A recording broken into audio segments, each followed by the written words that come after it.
It's the first day of the month. Today is Monday, June 1st, 2020. And you're listening to What Just Happened. Broadcasting daily at 2 p.m., What Just Happened is Project Wasabi's 10-minute recap of significant events from around the world. Coronavirus Vigil.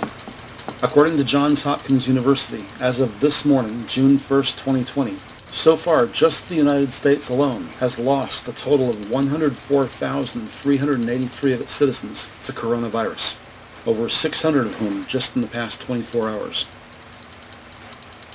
Like many cities across the United States, Los Angeles has a curfew in effect, and yesterday afternoon, any Angelino with a cell phone received the following text message.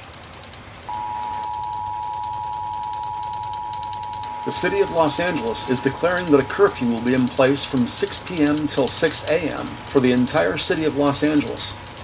Traveling to work, seeking or giving emergency care, and emergency responders are exempt. Dr. Anthony Fauci was recently asked why he wears a mask. I wear it for the reason that I believe it is effective. It's not 100% effective. I mean, it's sort of respect for another person and have that other person respect you. You wear a mask, they wear a mask, you protect each other. I mean, I do it when I'm in the public for the reasons that A, I want to protect myself and protect others, and also because I want to make it be a symbol for people to see that that's the kind of thing you should be doing.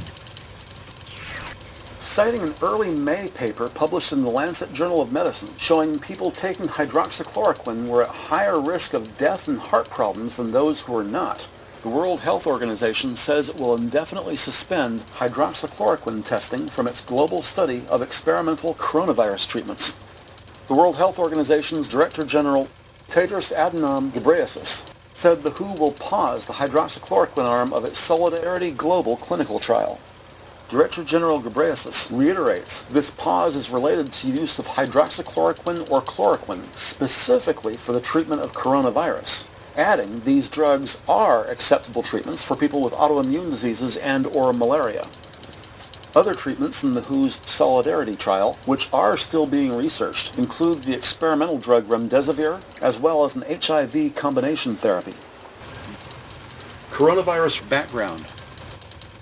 According to the Times of Israel, the U.S. intelligence community became aware of the emerging epidemic in Wuhan in the fall of late 2019, and the U.S. military's National Center for Medical Intelligence drew up a classified document which they presented to Donald Trump in the second week of November, approximately 6 months ago. President Donald Trump deemed it of no interest, at which point the U.S. intelligence community sent advisories to their NATO and Israeli allies, and specifically the IDF. Coronavirus response. Since the end of March, more than 40,000 National Guard members have been assisting with testing for coronavirus and tracing the spread of infection, as well as delivering supplies to food banks and assisting voter polls when the scheduled volunteers failed to show, fearing, justifiably, infection of coronavirus. But President Donald Trump has ordered a hard stop on these deployments effective Wednesday, June 24th.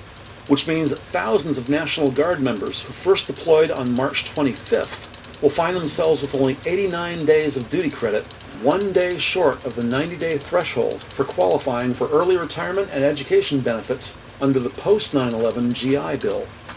The Trump administration is reconsidering whether or not to extend these deployments. More as this story develops. This day in history. It was exactly 48 years ago today, June 1st, 1968. Nazi war criminal Adolf Eichmann was hanged at Ayalon Prison in Ramallah, Israel, a city founded over 1,200 years ago. On a more pleasant note, happy birthday wishes to CNN.